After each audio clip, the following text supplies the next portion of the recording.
funding as a whole is a really tricky area at the minute. I mean, the piece in the jigsaw missing for me with non-payment of rents is there isn't an equal and opposite forgiveness on the banking side.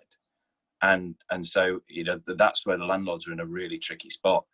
I don't see the funding market easing up particularly quickly, certainly not from traditional high street sources.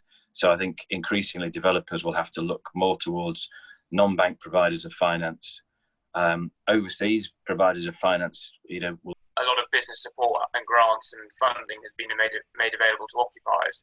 I think landlords have felt very much missed out of that part of the equation in terms of how they've been positioned. And you're quite right; they have been rather caught between the two parties, where they're not getting forgiveness on their obligations.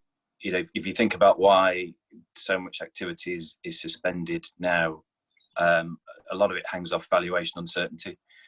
Some of the things that we've touched upon earlier, particularly in retail and the move to turnover on rents, they've been difficult to absorb into valuation world. So there are some challenges, and some of the things that we've touched on now in terms of commercial office space.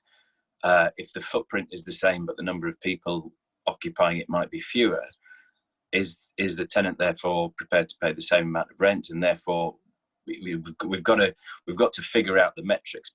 Transactions full stop have dropped dramatically. We're the lowest number of transactions in the last month for almost a decade by volume. What we have seen, I suppose, across the north of England, we've seen transactions that were close to being concluded, that were in final advanced stages, have continued to drop through.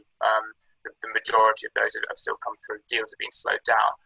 What we are sort of struggling to see at the moment, particularly with the enforced lockdown, when you can't do inspections, etc., is actually new properties come to the market and then go through the process.